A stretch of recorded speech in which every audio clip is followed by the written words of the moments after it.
Hello, ফুলকপি আলু ডিম দিয়ে ঝোল রান্ধিছি। তা কী দিয়ে কিরাম করে রান্না করলাম সেটাই আপনাদের সাথে শেয়ার করতেছি।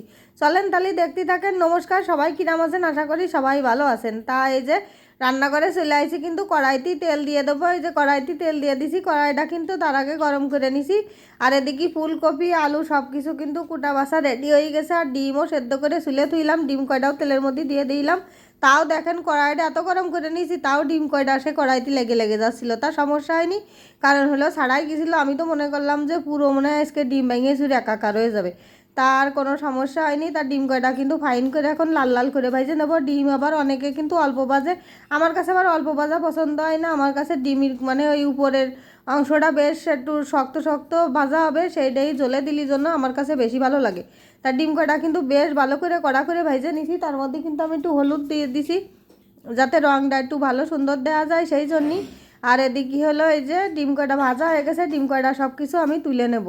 আর এই যে ডিম কয়টা দেখেছেন কিরাম ফাইন কায়দার করে ভেজে নিছি। আর এরকম ভাজলির জন্য আমার কাছে ভালো লাগে। আর ঝোল রান্না করলেও খাতি যে কি দারুণ লাগে। আর এই যে তেল রয়েছে না, এই তেলের মধ্যে সেই ফুলকপি আলু সব কটা কিন্তু ঢেলে দিছি, দিয়ে আমি হলো ভেজে নিছি।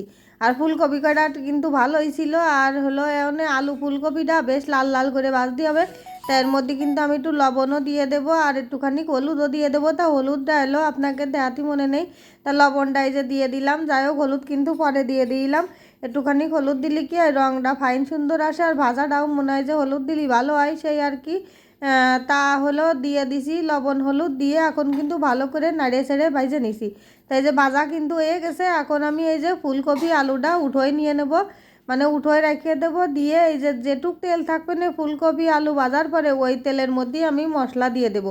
কারণ এই ফুলকপি আলুতে কিন্তু বেশ তেল লাগে ভাজদি।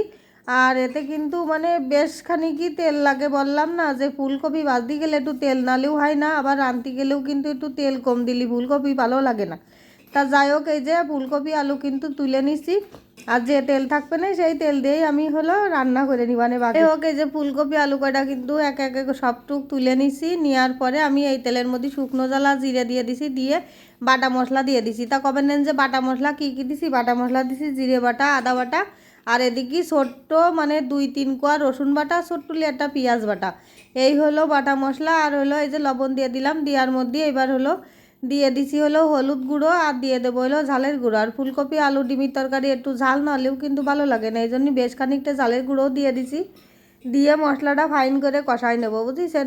কষাই নিয়ে তারপরে ওই যে বাইজে তুইলাম যে আলু ফুলকপি কয়টা, সেই ডিম টিম সব একবারে দিয়ে আবার খানিকক্ষণ ধরে কষাবো। তা মনে হচ্ছিল যে জাল কম হয়ে যাবে না বলে আর একটু খানিক ঝালের গুঁড়ো দিয়ে দিলাম এই মানে এই মশলার মধ্যে আর কি। এই মশলার মধ্যে কিন্তু 1 চামচ মতো চিনি দিয়ে দিছি, মানে 1 চা চামচ। অল্প একটু মিষ্টি দিলে ভালো হয়, তরকারিতে স্বাদ হয়। তা সেটা দেখাতে মনে নেই। তাই যে ফুলকপি আলু ডিম সব কিছু ঢেলে দিলাম, আর গামলায় একটু তেল ছিল সেটুকু দিয়ে দিলাম।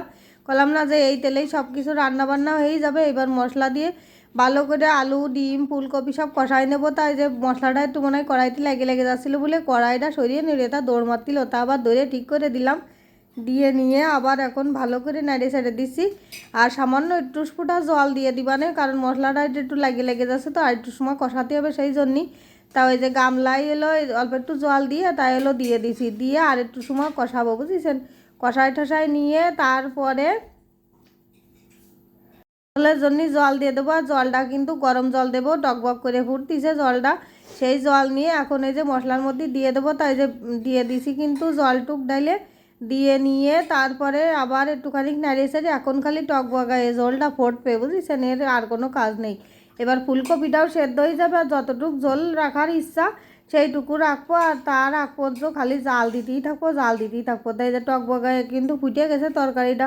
এখন লাইটিংয়ের জন্য না রঙটা এই জায়গা কিরামেরটা হয়ে গেছে, তা কোনো ব্যাপার না, কারণ রঙটা কিন্তু হেভি সুন্দর হয়েছে। আর হলো আপনারা দেখতেও পাচ্ছেন, কিন্তু এই জায়গায় রোদ্দুর এসে পড়েছে, ওই জন্যই কিরাম জ্বলে গেছে।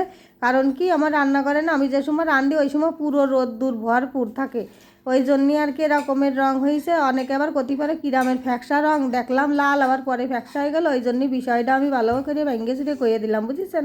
তাই যে তরকারিটার মধ্যে যে গরম মশলার গুঁড়োটুকু দিয়ে দিচ্ছি। আর এই গরম মশলার গুঁড়োটুক না দিলে কিন্তু তরকারিতে স্বাদ আসে না। তাই যে গরম মশলার গুঁড়ো দেওয়া হয়ে গেছে, দিয়ে অল্প একটুখানি মানে 1-1.5 মিনিট মতো জাল দেবো। দিয়ে তরকারিটা কিন্তু আমি নামাই থুয়ে দেবো গামলায়। তারপরে গরম গরম ভাতের সাথে খাতেই হবে ফুলকপি আলু ডিমের ঝোল। তাই যে গামলার মধ্যে কিন্তু আমি তরকারিটা নামাই রাখিছি, আর দেখেন কি সুন্দর এবার রং হয়েছে, আর খাতিও কিন্তু সেই স্বাদ হয়েছে। আর এখন তো ফুলকপি মানে এখন সিজনেরটা ফুলকপি খাতি অনেক ভালো লাগে। আর কিন্তু অন্য সময় যে সময় ফুলকপি পাওয়া যায় সেই সময় খাতির জন্য কিরাম লাগে। যাই হোক তরকারিটা হেভি হয়েছে। আর সবাই কিন্তু ভালো থাকবেন, টাটা।